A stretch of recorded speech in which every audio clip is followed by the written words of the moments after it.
Merci de nous avoir choisis pour vous informer. Mesdames, Messieurs, voici le sommaire de ce journal. C'est autour de 15h45 que l'avion du président de la République, Félix Antoine Tshisekedi Tshilombo, a atterri à l'aéroport international de Maya-Maya de Brazzaville en provenance de Nairobi au Kenya. Accueilli par son homologue brazzavillois Denis Sassou Nguesso, les deux chefs d'État se sont rendus au Palais du Peuple pour un tête-à-tête. Et puis l'Assemblée provinciale de Kinshasa a procédé ce jeudi 7 février à la validation des mandats de tous les 44 députés élus. Ce après que la commission chargée de la vérification des pouvoirs de membres de l'Assemblée provinciale de Kinshasa ait présenté son rapport pour adoption. Enfin, le président américain Donald Trump a annoncé lors de son discours sur l'état de l'Union qu'il rencontrerait les dirigeants nord-coréens Kim Jong-un entre le 27 et le 28 février au Vietnam afin de poursuivre les négociations sur le désarmement nucléaire de la Corée du Nord au prix de leurs efforts historiques pour la paix dans la péninsule coréenne. Arrivée du président de la République, Félix Antoine Tshilombo Tshisekedi, ce jeudi 7 janvier à Brazzaville, en provenance de Nairobi au Kenya. C'est vers 15h45 que l'avion présidentiel a atterri à l'aéroport international Maya-Maya de Brazzaville. Au pied de l'appareil, son homologue congolais, Denis Sassou Nguesso, venu l'accueillir. Après avoir exécuté les hymnes nationaux de deux pays, le chef de l'État RD congolais a eu droit aux honneurs militaires avant de saluer les corps constituants et la diaspora congolaise venue nombreuse accueillir leur nouveau président. Les deux présidents se sont enfin rendus au Palais du Peuple brazzavillois où un tête-à-tête a été prévu entre Denis Sassou Nguesso de la République du Congo et Félix Antoine Tshilombo Tshisekedi de la République démocratique du Congo. Signalons que cette visite officielle est très significative vu les relations qu'entretiennent les deux pays, leur position géographique et leur histoire commune.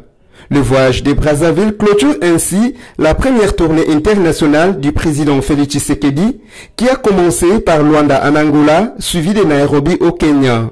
C'est par le Beach Ngobila de Kinshasa que le président Félix Tshisekedi devrait regagner la République démocratique du Congo le vendredi 8 janvier 2019.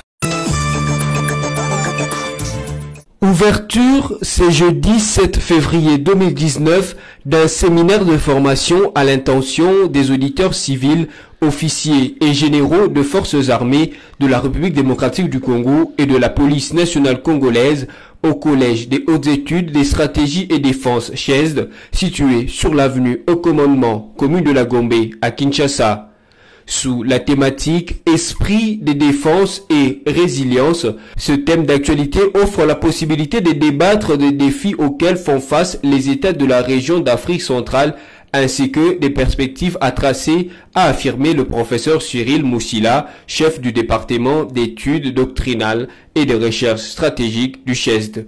S'agissant du contexte, ce séminaire régional qui connaît la participation de plusieurs pays de la sous-région en Afrique centrale marque également le lancement de la session spéciale destinée aux auditeurs civils.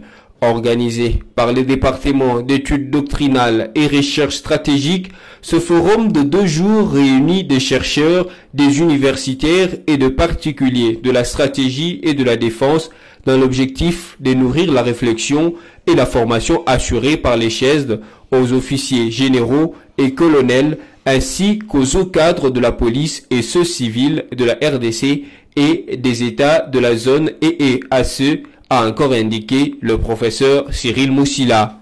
Pour ce qui est des objectifs du séminaire, le responsable du département d'études doctrinales a indiqué que ce séminaire régional poursuit 3 objectifs, à savoir chercher à comprendre la complexité des différentes articulations, permettre aux intervenants d'interroger la citoyenneté et les différents liens, enfin partagé avec les auditeurs de la session ordinaire et de la session spéciale du CHESD dans une perspective horizontale.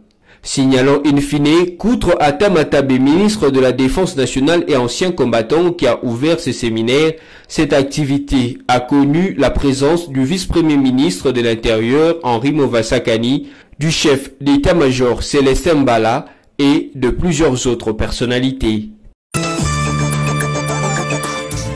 L'Assemblée provinciale de Kinshasa a encore ouvert ses portes ce jeudi 7 septembre 2019 pour sa 3e séance plénière de la session extraordinaire de janvier 2019. Au cours de cette séance plénière, les élus de Kinshasa, sous la direction du président du bureau provisoire, le député Sapou Kalimasi, ont procédé à la validation de leur mandat. Après avoir suivi l'exposé du rapport de la commission chargée de la vérification de pouvoir des membres de l'Assemblée provinciale de Kinshasa, présenté par les députés Paul Godefroy, président de la dite commission, et son équipe, aucun député n'a soulevé une motion ou un amendement. Ainsi, le président du bureau provisoire a confirmé la validation de mandat de tous les 44 députés élus. Pour maître Peter Kazadi, élu de la commune de Lemba, la validation de mandat des députés va leur permettre maintenant d'agir légitimement. Un sentiment de contentement. Notre commission spéciale chargée des validations des mandats a rendu son rapport aujourd'hui et a confirmé que tous les 44 députés déclarés et qui siègent au siège à l'Assemblée provinciale de Kinshasa ont bel et bien été votés par le peuple congolais et que par conséquent, leurs mandats viennent d'être validés par les députés provinciaux. C'est le premier acte qu'il fallait poser pour que nous puissions agir légitimement. Nous avons passé cette étape et l'étape suivante sera peut-être d'élaborer les règlements intérieurs de l'Assemblée et poursuivre les travaux pour finalement élire les bureaux définitifs. Quant à Doli Makambo, élu de la commune de la Gombe, la commission a bien travaillé et c'est maintenant aux députés de faire le travail pour lequel ils ont été élus. Le travail a été bien fait, bien présenté. Je pense que les mandats sont validés et tout a été vraiment fait avec des normes et ça prouve que la CENI aussi a fait du bon travail. Donc le travail commence maintenant à notre niveau. Et c'est important qu'on suive notre calendrier. Notez que l'Assemblée provinciale de Kinshasa sera composée d'un total de 48 députés, dont 44 élus et 4 cooptés. Depuis quelques jours, des rumeurs circulent à travers les réseaux sociaux, des rumeurs attribuées au coordonnateur du comité stratégique du Front commun pour les Congo, Némi Moulania, qui aurait menacé de faire invalider par la Cour constitutionnelle certains députés qui s'hasarderaient à quitter cette plateforme dont l'ancien président Joseph Kabila est l'autorité morale. Dans une mise au point transmise le mercredi 6 février à nos confrères de 7 sur 7.cd, Némi Moulania Wilonja dément catégoriquement cette rumeur. Pour l'équipe de communication du FCC, il s'agit tout simplement d'un fake news. Le coordonnateur du FCC s'est dit choqué par cette rumeur et selon son équipe de communication, la dernière intervention médiatique de l'ancien directeur des cabinets de Joseph Kabila remonte au 13 janvier 2019. Némi Moulania a fait savoir à l'opinion que sa dernière intervention médiatique datant du 13 janvier dernier, il avait, en tant que coordonnateur du comité stratégique du FCC, éclairé l'opinion sur la cohabilitation ou la coalition entre l'IFCC qui venait d'obtenir la majorité parlementaire avec 350 sièges et les caches coalition du président élu Félix Antoine Tshisekedi. Pour rappel, Némi Moulania a été au terme des élections générales du 30 décembre 2018 élu député dans la circonscription électorale de Fizi au Sud Kivu. Le candidat malheureux au scrutin présidentiel du 30 décembre 2018 en RDC, Martin Fayulu, a réagi aux propos d'Antonio Guterres, le secrétaire général des Nations Unies, sur sa reconnaissance de la victoire de Félix Tshisekedi. Pour l'opposant Fayulu, qui réclame toujours ce qu'il appelle la vérité des urnes, l'ONU, comme tous les restes de la communauté internationale, risque par leur attitude de détourner les Congolais de la démocratie en favorisant un compromis politique au détriment des élections. En dépit de la polémique autour des résultats des élections du 30 décembre dernier en RDC, l'ONU a réagi de manière très mesurée au profit du peuple congolais. À ce sujet, Antonio Guterres a estimé qu'il faudrait coopérer avec le Congo et ses nouvelles autorités pour aider le pays à sortir des difficultés énormes qu'il connaît encore. En réaction, les candidats à l'élection présidentielle de la coalition Lamuka s'inscrit en faux contre les déclarations faites par le secrétaire général des Nations Unies. D'après lui, En adoptant une telle approche, c'est comme faire accepter aux Congolais et même au monde entier que quelqu'un qui a moins de 17% soit président de la République, alors que celui qui a plus de 62% ne peut pas exercer le pouvoir, pendant qu'Antonio Guterres prescrit aux Congolais la formation d'un gouvernement inclusif où tous les Congolais se retrouvent. Durant cette mandature de Félix Tshisekedi, l'opposant congolais Martin Fayulu continue de réclamer lui ce qu'il ne cesse d'appeler la vérité des urnes. Le phénomène enfant-soldat s'est imposé en RDC depuis un long moment, soit depuis 1996, avec la venue de l'Alliance des forces démocratiques pour la libération du Congo, AFDEL en sigle. Le Kadogo, ces mineurs recrutés par le groupe armé, dont la rupture familiale a été imposée, sont privés de tous leurs droits d'enfant, comme le droit d'être scolarisé, de se soigner, etc. La MONUSCO vient de publier son rapport sur les 10 phénomènes qui fait couler beaucoup d'encre et des salives, rapport qui couvre la période comprise entre 2006 et 2019. Selon la chef de la section protection de l'enfant de la mission de l'ONU en RDC, Madame Di Brillenberg, environ 60 000 enfants sont recrutés dans les différents groupes armés. Elle a annoncé ces chiffres mercredi 6 février à l'issue d'un atelier sur la situation de l'enfant congolais auquel ont pris part les experts de la section protection de l'enfant de la MONUSCO, ceux du Fonds des Nations Unies pour l'enfance, UNICEF, ainsi que le représentant de plusieurs services étatiques dont l'armée.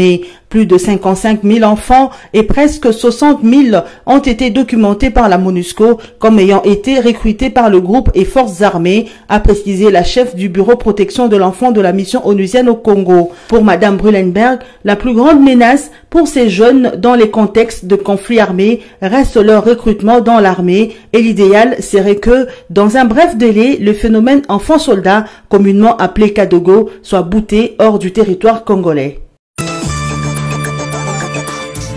Tout travail mérite salaire, c'est les contraires qui fâchent, dit-on. Les travailleurs de la Société commerciale de transport et port, SCTP, œuvrant au port international de Matadi dans la province du Congo central, sont privés de leur salaire depuis 14 mois. Les bouts du tunnel de cette affaire étant toujours sombres, pour exprimer leur ras-le-bol, les travailleurs de la SCTP ont décidé d'aller en grève et ces mouvements durent depuis une semaine, soit 7 jours. Depuis lundi, tous les grévistes se réunissent à la place Ami-Congo, l'une des entrées principales du port, pour attendre leur paiement qui traîne. 2 bateaux ayant accosté depuis jeudi 31 janvier au quai CT8 y sont immobilisés. Pas de chargement ni déchargement de ces derniers, ce qui constitue une perte pour les armateurs de ces navires. Autre chose à signaler, c'est le fait que les containers sont déposés aux entrées principales du dit port dans le but d'empêcher toute activité en ces lieux. Une situation qui fait perdre des milliers de dizaines de dollars américains à la République. Les autorités compétentes ont donc intérêt à résoudre cette crise au sein de la SCTP de Matadi. Le président américain Donald Trump a annoncé mardi 6 février 2019 qu'il rencontrerait le dirigeant nord-coréen Kim Jong-un entre le 27 et 28 février au Vietnam afin de poursuivre les négociations sur le désarmement nucléaire de la Corée du Nord au prix de leur effort historique pour la paix dans la péninsule coréenne. Donald Trump a fait cette déclaration lors de son discours sur l'état de l'Union devant le Congrès, officialisant du coup la date et le lieu de ses seconds tête-à-tête après celui du 12 juin 2018 à Singapour. Il a, en cette même occasion, indiqué que leurs otages sont revenus à la maison, les essais nucléaires ont cessé et il n'y a pas eu de lancement de missiles depuis 15 mois. À ce sujet, le président américain s'est félicité des progrès accomplis depuis la détente entamée l'année dernière, assurant que s'il n'avait pas été élu président, les États-Unis seraient maintenant dans une guerre majeure avec la Corée du Nord. Par ailleurs, Trump a fait savoir qu'il reste beaucoup de travail à faire pour aboutir à la dénucléarisation complète de la Corée du Nord, mais que l'avenir des négociations s'avère favorable avec Kim Jong-un. Les États-Unis veulent obtenir un inventaire exhaustif de l'arsenal nucléaire nord-coréen et une feuille de route en vue de son effectif désarmement nucléaire. En échange, les deux dirigeants sont prêts, au terme de leur entretien diplomatique, à signer la fin de la guerre, rétablir des relations diplomatiques et favoriser le développement économique du pays longtemps étranglé par les sanctions internationales. Pour vous que nous avez pris en cours de diffusion, voici le rappel des titres. C'est autour de 15h45 que l'avion du président de la République Félix Antoine Tshisekedi Tshilombo a atterri à l'aéroport international de Maya de Brazzaville en provenance de Nairobi au Kenya. Accueilli par son homologue brazzavillois Denis Sassou Nguesso, les deux chefs d'État se sont rendus au Palais du Peuple pour un tête-à-tête. Et puis l'Assemblée provinciale de Kinshasa a procédé ce jeudi 7 février à la validation des mandats de tous les 44 députés élus. Ce après que la commission chargée de la vérification des pouvoirs de membres de l'Assemblée provinciale de Kinshasa ait présenté son rapport pour adoption. Enfin, le président américain Donald Trump a annoncé lors de son discours sur l'état de l'Union qu'il rencontrerait les dirigeants nord-coréens Kim Jong-un entre le 27 et le 28 février au Vietnam afin de poursuivre les négociations sur le désarmement nucléaire de la Corée du Nord au prix de leurs efforts historiques pour la paix dans la péninsule coréenne. Ainsi prend fin cette session d'information. Merci à vous de nous avoir suivis et restez-nous toujours fidèles.